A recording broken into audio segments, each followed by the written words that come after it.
ഇത്രയും വലിയ ഹൈപ്പിൽ കൊണ്ട് നിർത്തി കഷ്ടകാലത്തിന് അടുത്ത പാട്ട് എന്റേതാണ്.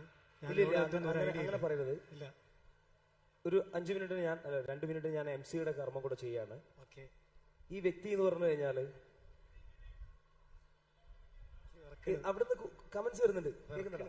ഇത്രയും ഫെമിലിയർ ആയിട്ടുള്ള ഫേസ് കണ്ട ഇനി ഞാൻ ഒന്നും പറയേണ്ട ആവശ്യമില്ല. എന്നാലും ഞാൻ പറയാം, എന്റെ ഒരു സ്വകാര്യ അഹങ്കാരമായിട്ട് നമ്മൾ കോഴിക്കോടിന്റെ പവറായിട്ട് കാണിക്കട്ടെ.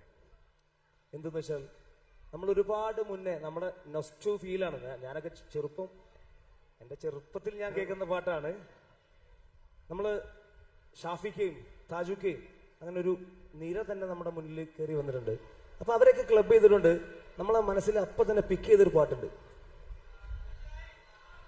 ഓ, അടിപൊളി. കാതോർന്നിയപ്പോൾ ചൊല്ലിയ കാര്യം കനിയേ കനിയേത് കനവല്ലാതിരുന്നെങ്കിൽ ഇവിടെ അല്ലേ? ലൈല ലൈല നീയൻ കൽവാ ഞാനും നീയും പണ്ടേ മൊഹബത്താ. അപ്പൊ ഈ പാട്ടൊക്കെ ഇവിടെ നിന്നാണ് വന്നിട്ടുള്ളത്. അതാണ് എനിക്ക് പറയാനുള്ളത്. ഇവിടുന്ന് വന്ന സാധനമാണ് അതൊക്കെ. ഒരു ഉഷാട് കൈ കടിച്ചു. Thank you. പ്രോത്സാഹിപ്പിക്കാൻ കേരളത്തില് മലയാളികളുണ്ടെങ്കിൽ ചെറിയ കഴിവുള്ള എനിക്കൊരു കാര്യം ചോദിക്കട്ടെ, വലിയ വേദികളിൽ എത്താമെന്നുള്ളതാണ് ഞാൻ മനസ്സിലാക്കിയ ഒരു സംഭവം. ഞാൻ ഈ പാട്ടും സംഭവങ്ങളൊക്കെ നിർത്തിയിട്ട് ഒരു 8 വർഷമായി.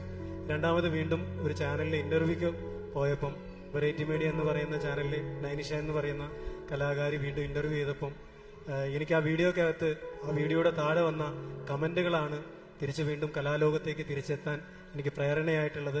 സത്യസന്ധമായിട്ട് പറയാണ്, സത്യമാണ്. ഒരിക്കലും ഇതിലേക്ക് തിരിച്ചു വരണമെന്ന് ആഗ്രഹിച്ചിട്ടില്ല, ഇഷ്ടമില്ലാത്തത് കൊണ്ടല്ല, വേറെ രീതിയിലേക്ക് മാറിപ്പോയതാണ്. വീണ്ടും ഇന്ന് ഈ വേദിയിൽ നിൽക്കാൻ വരെ കാരണം നോഫൽക്കയും അതിലുപരി നിങ്ങളെല്ലാവരുമാണ്. അപ്പം നേരത്തെ മോൻ പറഞ്ഞ കല്ലായിലൊരു പെണ്ണുണ്ട് കുറച്ച് പാടിയിട്ട്, പിന്നെ എൻ്റെ ഒരു പ്രിയപ്പെട്ട പാട്ടുണ്ട്, അത് മൊത്തം നിങ്ങളെ കുറിച്ചിട്ടാണ്. ഈ പാട്ടിൽ 1 ലക്ഷം രൂപ പാരിതോഷികമുണ്ട്. അപ്പോൾ ആ പാട്ടിലേക്ക് ഞാൻ കടക്കും. കുറച്ചു നേരം കല്ലായി എന്തായാലും നിങ്ങൾക്ക് വേണ്ടി വീണ്ടും താങ്ക് യു.